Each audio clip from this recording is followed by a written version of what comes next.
If I can have your attention, please, we'll get started. I'd like to call the meeting to order, our Friday, June 15th meeting.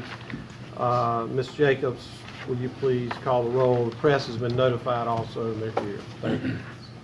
Mr. Bowles? Here. Mr. Brown? Here. Mr. Coleman? Here. Dr. Dozier? Here. Mr. Elmore? Ms. Emery? Here. Mr. Irvin? Mr. Freeman? Here. Mr. Gunn? Here. Mrs. Hartung? Mr. Jackson? Here. Mr. Jones?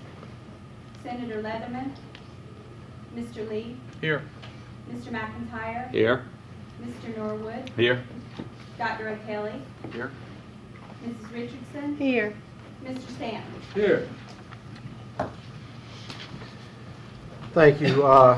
Just for the record, Mr. Elmore, Ms. Hartung, Mr. Jones called, and those are excused absences. They're, most of them are out of state on business.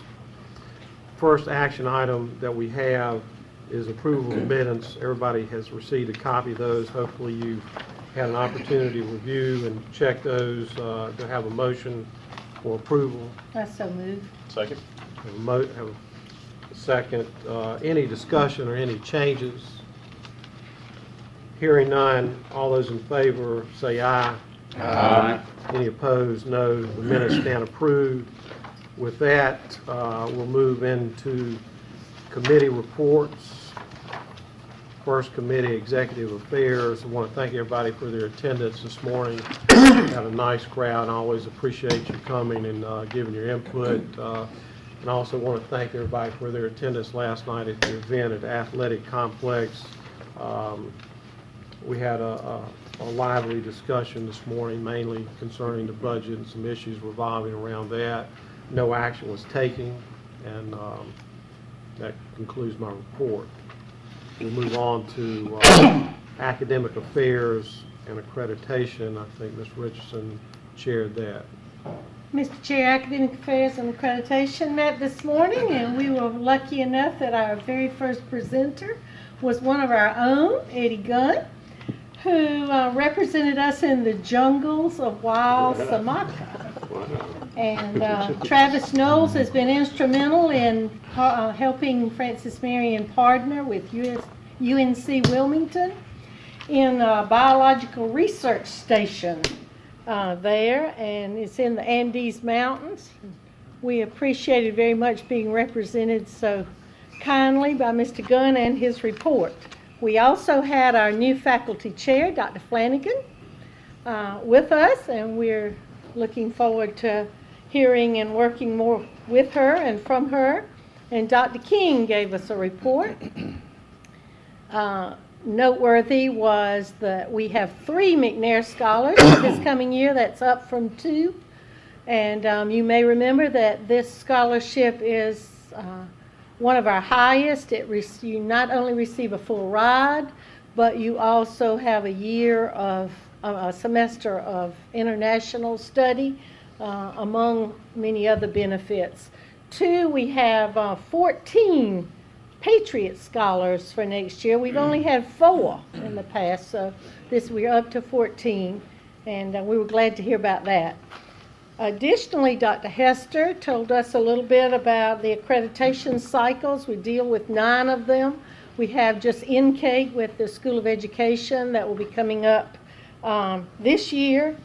And Dr. Chapman gave us a very good report, let us know about Dr. Hazelton from our School of Education, recently winning CHE's Service Learning Award for 4-year public institutions in South Carolina.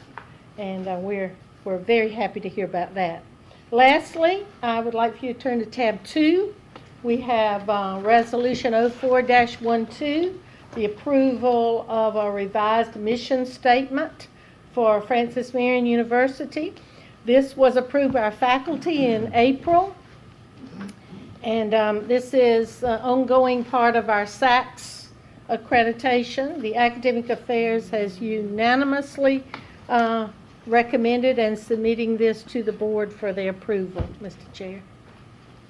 Thank you, Mr. Richardson, good report. So we have a resolution for approving the revised mission statement for Francis Marion University. Have a motion to have a second. So moved.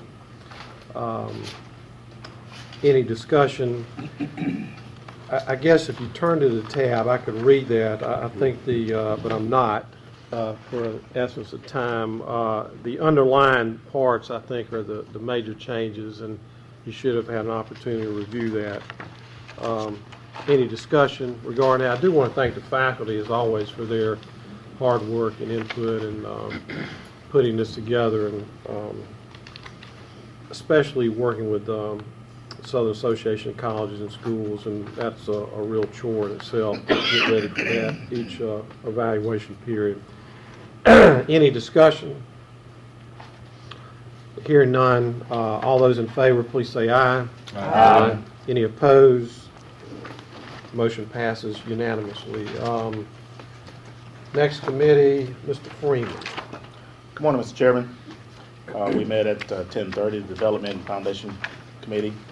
Mr. J. Dow gave a report in reference to the Non-Profit Leadership Institute. They completed their 10th year in operation in April. The annual alumni workshop was held at the beach, and feedback was received was very well. Rural Leadership Institute completed its first year. Graduates represented from the following counties: Chesterfield, Clarendon, Lee, Sumter, Marlboro, and Williamsburg counties. The groups are now working on the projects from each of their communities identified. He also expressed some communities now, or we've been bringing out some wanting to start, I think it's Dillon County, now wanting to start a Boys and Girls Club, and so we're continuing that effort. The F&U Foundation met on May 26th. The executive committee consists of Buddy Brand, Chairman, Tori Nettles, Vice Chairman, and Jan Huggins, the Secretary Treasurer. In March 9th of 2012, this year, we had the University Foundation and Golf Invitation. It was very successful again, and hopefully looking forward to it next year. He also gave us a grant report from the Condoris Fisherman's Fund, and that went over very well. He gave out to several different outreach programs here in the area, and also heavily in Columbia. We had an alumni report from Mr. Julian Young. In March, we had several members of the campus organizations. The SAA, they have adopted two roads, Freedom Boulevard, as a cleanup. They clean it 3 times a year, and then also they heavily participate in the Arts Alive Festival, usually held in April. In April, they also had a pinning ceremony in the Lattimore Auditorium. It went very well. 3 members received the Paid Pride of Patriots Award, Student Day. And one of the members is here now, Mr. Cody Simpson, who is the SGA president, Carrie Smith, and Julian Wangaski, I think it is. In May, of course, we had the commencement. Directly after commencement, we held the reception here in the cottage. It was very, very well attended, and so looking forward to success on that again next year. The SAA is currently will be sponsoring the orientation Christmas social. We just had one about a week ago, and we'll have 2 more. That's for the new freshman orientation throughout the summer. It's going very well so far. The Alumni Association Board of the Executive Director will meet on the 21st of this month. We have several members that were finishing their terms: Darrell Connor, Rachel Gainey, Jeremy Grooms, Matthew Ritchie, and William Turner. And immediate past president, Mr. Paul Seward. Mr. Warren, who finishes his first term, has agreed to serve another 3-year term. Officers for 2013 was Mr. James Harrell, President, Mary Kay Haney, Vice President, and Mr. Brian Kelly, Secretary. That concludes my report, sir. Thank you, Mr. Freeman. Good report. Any questions, discussion for Mr. Freeman? Thank you. Moving right along to Financial Affairs and Facilities, Mr. George McIntyre. Thank you, Mr. Chairman. Our committee met this morning, and we reviewed the quarterly budget summary, which you'll find in your packages. And we have completed over 92% of the fiscal year. This report is through mid-May, and we have just a couple of weeks left in the fiscal year to end the year. We have received about 99% of our revenue. The only revenue left to be collected would be summer school revenue, which is reflected in that figure in the general fund of $661,000. And we have expended about 92% of our budget, so we are on target, in good shape. I want to take just a minute and recognize Vice President Kispert and his staff and the administration, their staff, faculty, for the great management of the budget this year. They've been very prudent in the administration of the budget, and we thank them for that, and looks like it's going to be another good year for us financially. Next, under the head count remains very stable, as it has in recent years. And lastly, I'll just mention that in the financial assistance area, we do project about a 2% increase in students receiving financial assistance in the upcoming year, which will be at 87%, up from 85%. Next, Mr. Chairman, our committee did consider Resolution 0512, which is the resolution that provides for the university budget for the upcoming year, 2012-2013. We do find ourselves in an unusual circumstance in that we're proposing a budget while the General Assembly is still debating the state budget. So we're in somewhat of a state of flux. There could be some changes to the budget as is proposed. Of course, we always have the concern of a possible veto of certain items.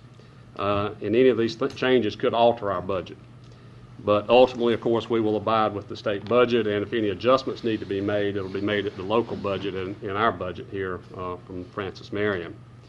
The current budget proposal that we have does reflect a 3% increase in student fees. We feel that this is a very modest increase, considering that the national HEPA, Higher Education Price Index, is at 2.3% and rising.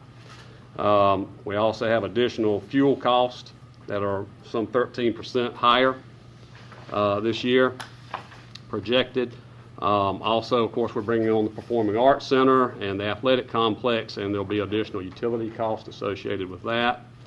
And there's also going to be an increase this year in employer benefits in the state retirement system, and also in state mandated increases as far as employer contributions for the employees. So taking all that into account, we feel like it's a very modest increase. We do feel like that we'll be able to adequately fund our core mission here at Francis Marion, and this will adequately sustain us for the year. I will note that Francis Marion's fee structure is still in the bottom 1/3 of four-year state institutions in South Carolina.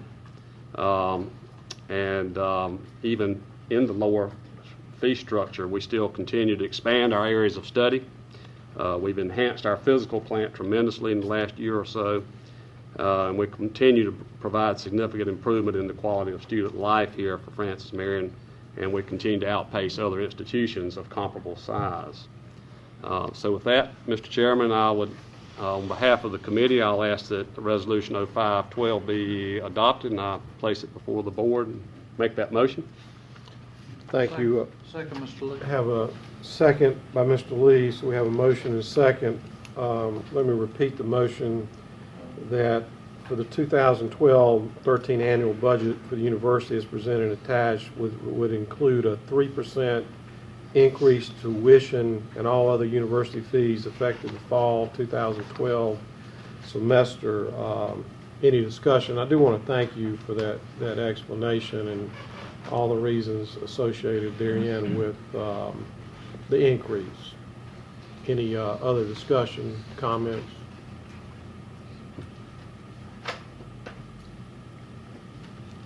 This is what you call wait time. So, hearing none, I'll go ahead and put that to a vote. All those in favor, please say aye.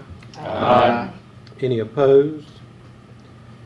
The motion passes, and Ms. Jacobs, for the record, would you please record that it was passed unanimously by all board members? Yes, sir. Thank you, with no opposition.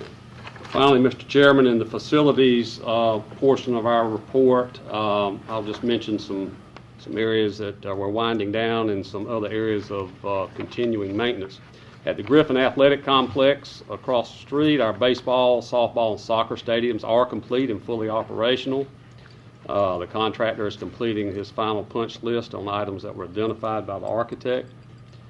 We expect to have that fully completed by June 22nd. That's the target date. The field house is substantially complete with all systems working and furniture installed. We're running the HVAC system and cleaning it out and getting it ready for the LEED certification process. Coaches and players hopefully will be able to occupy the building shortly after that in early July. On the site work, that's being completed, and with only minor work remaining to reach full completion by that June 22nd date. Road work is complete. They're completing the striping and the marking. All that hopefully will be completed by June 22nd. In the new office services building that we're proposing here, which will be built between the Stanton Computing Center and the Fine Arts Center. We've talked about that previously. At the present time, those plans have been submitted to the Office of the State Engineer for review and comment. We hope to have those comments back and address those and be able to put it out for bids in late July. Construction is expected to begin hopefully in September of this year and be completed by August 2013. The building will be approximately 4,000 square feet. We'll have a large open floor plan and contain a mail distribution center, a printing services center, and a rear paper storage area with a loading dock. And the building will include 3 staff offices, restrooms, and a small employee break area. We continue to address maintenance needs, roofing, HVAC systems that need repair, replacement throughout the campus. Other cosmetic renovations are occurring in the Hyman Fine Arts Center. In the Smith University Center, we do propose to separate the weight room from the fitness center, which all is on the second floor now, if you've been there in recent years, and they're going to separate that and have the weight room on the second floor remaining there, and then move the fitness center down to the first floor where pool tables and some of those type of facilities are now. That renovation will begin by removing ceiling tiles and installing new light fixtures on June 12th. Actually, it's already begun, I guess. And the renovations by in-house personnel are scheduled to be completed by June 28th. In the Commons area, we hope to install new carpet and tile to be in place soon. Bids are already being received, and hopefully we'll start that soon. In the nuclear lab renovations, a local firm has been contracted to perform renovations in the lab. There are going to be some renovations done in the Rogers Library and in the classroom areas and in snack areas there. There are other plumbing and like I said, drainage issues that will be addressed during the summer. There's going to be new campus signage on the campus where 30 banners will be placed on light poles along Patriot and Alumni Drive. These banners will be 30 inches by 60 inches, and we'll use 3 different designs. One of the FMU seals will be on it, and 2 different ones with the Swamp Fox bust on it. And student housing, we continue to work on that on a continual basis, upgrading the student housing with painting, wall repair, lighting fixtures, carpeting, and those kind of issues all during the summer, getting ready for the new class in late August. And I think Mr. Gunn's going to probably touch on this, but we're also getting ready for the Red Wolves to use our facility over across the street, and looking forward to that. And of course, our folks will be working with them in maintaining those properties. Mr. Chairman, that pretty much concludes my report, unless someone has a question. Thank you, Mr. McIntyre. Any questions or discussion for Mr. McIntyre? Moving right along, Student Affairs and Athletics, Mr. Eddie Gunn. Thank you, Mr. Chairman, members of the board. We heard from Teresa Ramey from Student Affairs this morning about the career fair. We had over 50 employers represented at the career fair. One of the more successful ones have been on this campus in quite some time. The reviews from the employers and the faculty have been very positive, so it was considered a huge success. We have a lot of summer camps going on campus this summer. We started actually in the middle of May and run through the end of July. A number of webinars are being conducted, student financial literacy and the retention of men in higher education. And also, please mark your calendars for August 18th, which is the freshman move-in day.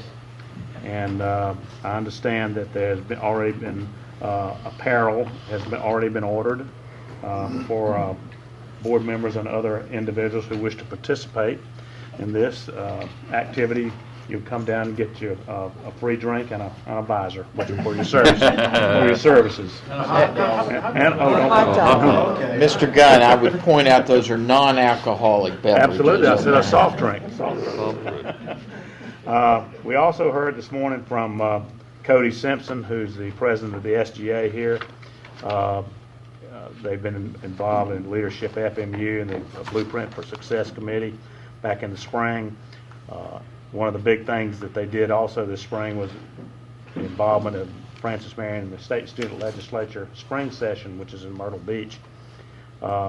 Francis Marion is one of only 2 universities, colleges in the state that has members, delegation members in all 3 branches of the student government, legislative, judicial, and executive.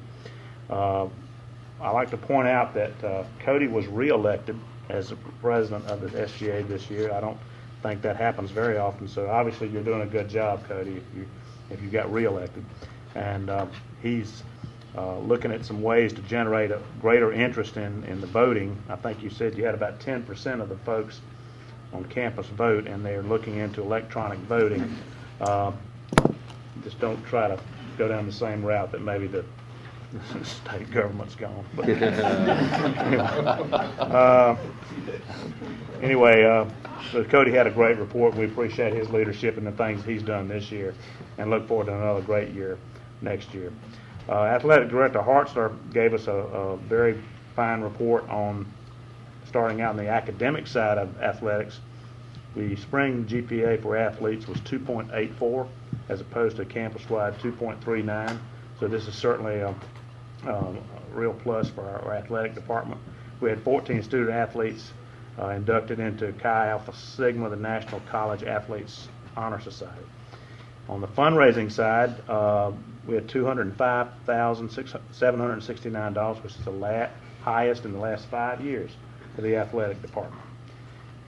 Also announced the hiring of Frank Pitt as the new head coach for women's soccer. We had a vacancy in that area. And all of you know that longtime athletic trainer Spider Webb retired this past spring, and the hiring process to replace Spider is underway.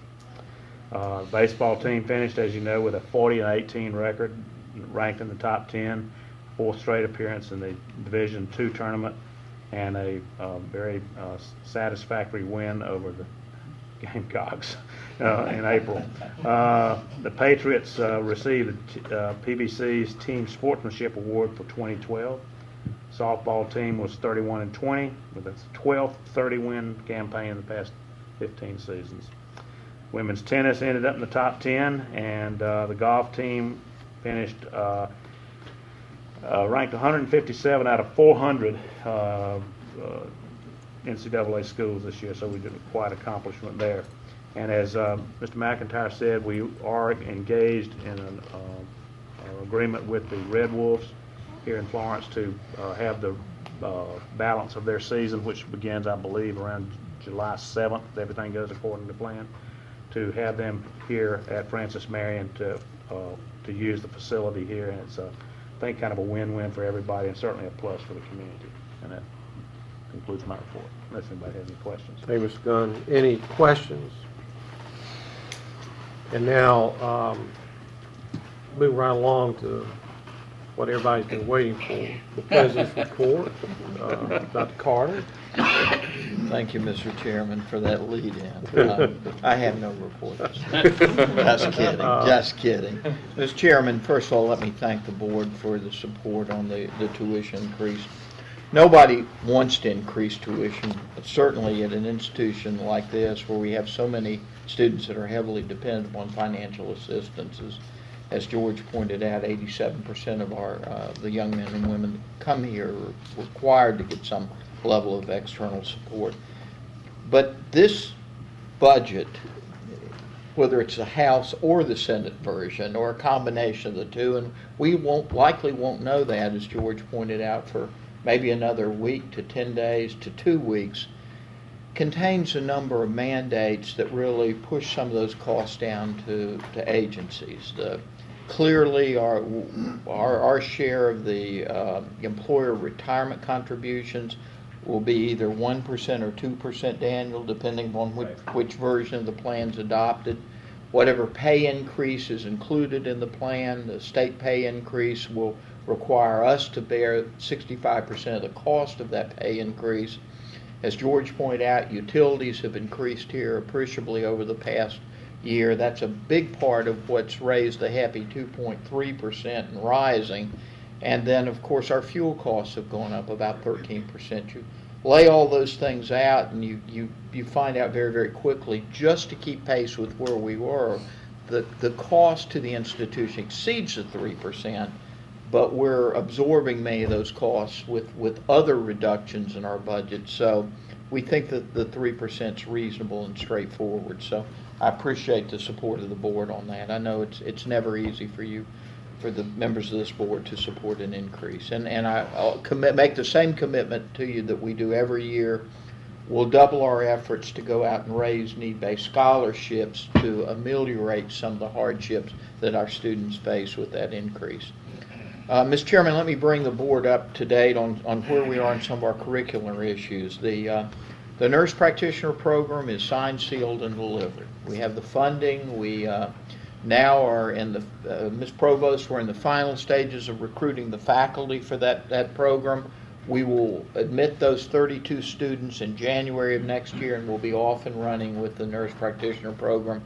And I would pause here and tell you how pleased we are with the support we've received, not only from the Bruce and Lee Foundation, has continued to support those types of initiatives on our part, but the two hospitals as well. McLeod and Caroline have been with us step by step in the development of that program, and we're strongly supportive of that.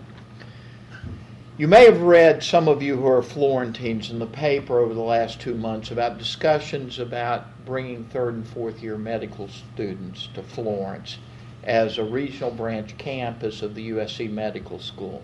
Those discussions have proceeded very, very well over the past few months. We've the Drs. Bruce and Lee Foundation and McLeod have brought in a couple of consultants to talk with us about how a program like that might be developed, how it might be structured, with USC putting between 25 and 40 medical students over here per class for the 3rd and 4th years to do their last 2 years of medical school work, which is largely clinical work and would be focused at the two hospitals. So we're moving forward on that. The PD Health Education Partnership, if you recall, 3 years ago we created that. The CEOs of McLeod, Carolinas, the president of USC, and the president of Francis Marion all sat on that 4-member consortium, if you will.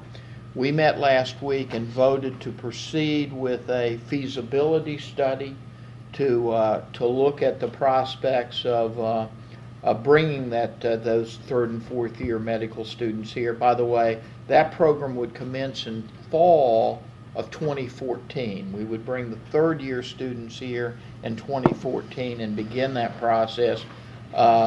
Each of us will have a representative on a working committee to do that feasibility study.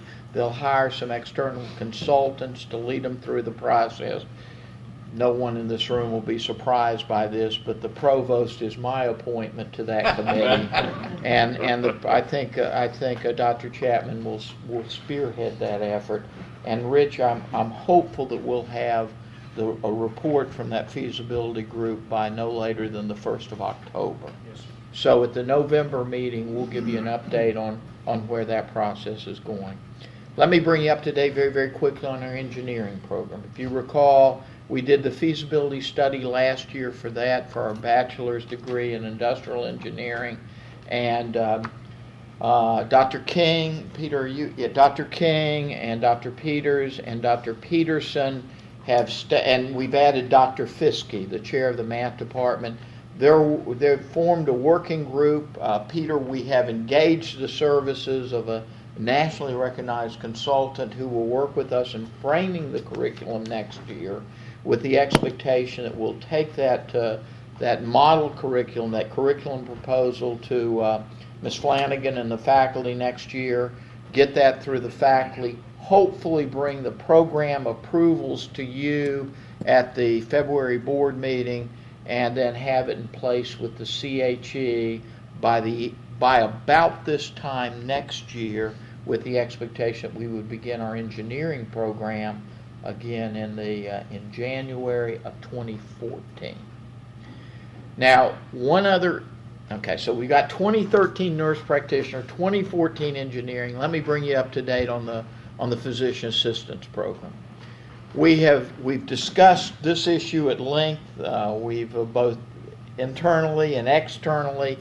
The provost and I, in about 2 weeks to 3 weeks, will meet with the president of USC, Dr. Pastides, and his provost, Dr. Amarides, and we'll begin some discussions about how we might structure that physician assistance program along the lines of perhaps a joint program offered by the two institutions. We've not sought a joint program before at this institution. In fact, there have been very few instances in the state of South Carolina where joint programs have been approved and passed, but we're at least going to begin discussions with USC about the possibility of that physician assistance program being a joint program which would be offered by the two institutions. That's sensible for us at this juncture, and particularly with the startup efforts with the nurse practitioner and the engineering program, that seems to be a very, very effective, cost-effective way for us to go, and a prudent use of resources as well.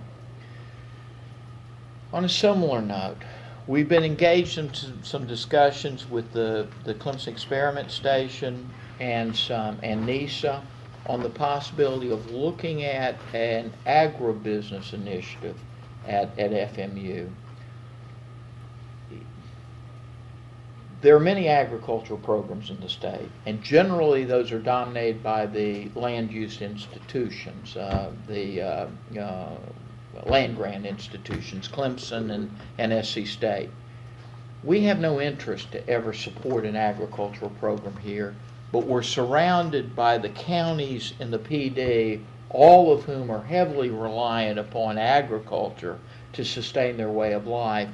Of late, we've been discussing the possibility as to whether or not we ought to take a hard look at agribusiness as one of our specializations here, and I think the provost, after meeting with a variety of people, are now at the point where we intend to engage Dean O'Brien and Chairman Ann Steckman from biology and begin the discussions more extensively about whether or not that's something we want to look at.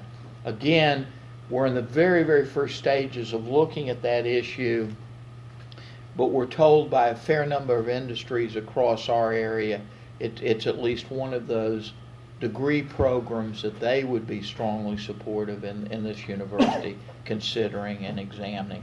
We'll just have to look at where that fits in concert with the other types of programs we put on the table to this point. Finally, Mr. Chairman, just a couple of other issues. The Red Wolves, we're very excited about that. And when you guys hired me 13 years ago, you told me two things: engage the community and make Francis Marion University the hub of the entire PD. this is a continuation of that effort. The bars have worked very, very hard to bring quality baseball to this community during the summer. They've done that at enormous expenditure on their part, an enormous amount of work and effort on their part. As you know, as I think everybody in this room knows, this city was about to lose the Red Wolves if the Barts weren't able to find a better stadium site to accommodate that.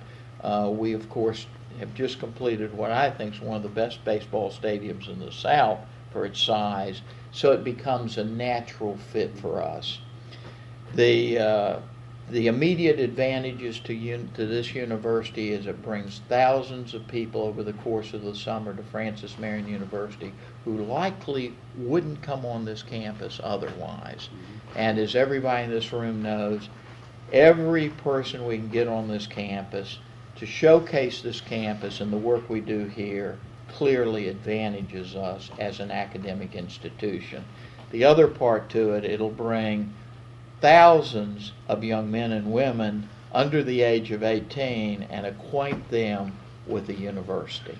And that type of effort in a place like the PD is priceless. So we're excited about our new marriage with the Red Wolves, and we hope it'll last for a long time. Finally, Mr. Chairman, we will make an announcement later in the month. I think Mr. Bridges about the PAC. And I think I told some trustees a little earlier, we won't quite give you the punchline to this story yet, but the PAC's finished this year in the black. Okay?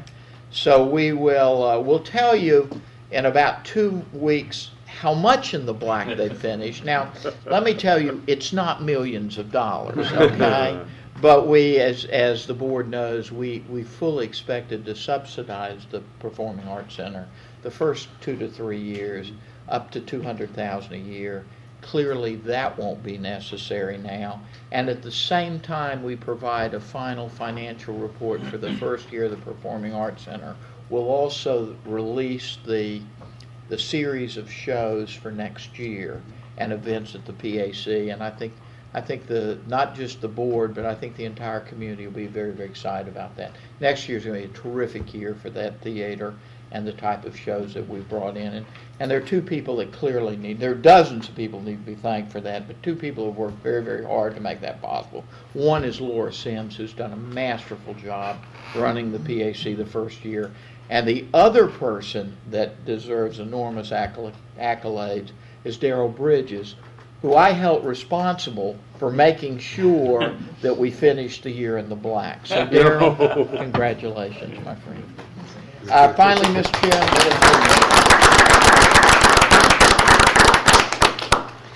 Mr. Chairman, we meet in August. Just a quick preview of the August meeting. Will the board at the board retreat in August, which occurs that Thursday afternoon, we will bring you the strategic plan. I think the chairman and the chair of the faculty will showcase that. Mr. Kispert and I will bring you the master facility plan for the university. Our proposals will take us for the next decade down the road with facilities updates and the like. And that evening, the Thursday evening before the board meeting, we'll have a social at the grill, and Becky will invite the faculty leadership, the faculty senators will join us that evening, and the committee chairs of the standing faculty committees. Mr. Chairman, that concludes my report. Thank you. Thank you, Mr. President. Any questions, discussion, comments? Mr. Lee. As part of the master facilities plan, are y'all going to update us on the housing of the new programs? Yes, sir. Okay. Yes, sir. And I would mention, since he mentioned the August meeting, I think that's August 2nd and 3rd. Ms. Jacobs, is that right? And I'm sorry for the late notice, but that dress would be casual since it'd probably be like 100+ degrees that time of year. Any unfinished business as we move along? New business, if I may, under this, just make a couple of comments. I realize for the public out there now that we're filming, probably perceive this as a relatively short meeting, and I would mention that the bulk of our work is done prior to this formal meeting, that we do our work in committee, as you know, and those committee meetings are always open to the public, and I appreciate everybody's attendance, and starting yesterday with the events that we had and early this morning. So although this may be a relatively short meeting, we've met for hours and hours, it seems like, this morning. So just for those people out there in viewing land. A couple other things. It is that time of the year. Dr. Wages has asked me to mention to you for the President's evaluation, if you have any comments or input regarding his evaluation, we have to formally do that, submit that. Dr. Wages, do you want to mention anything about that? It's due to the agency head evaluation committee in mid-August, and we get it off around mid-July. So you can either send that to me via email or to her, certainly, and we'll take care of that.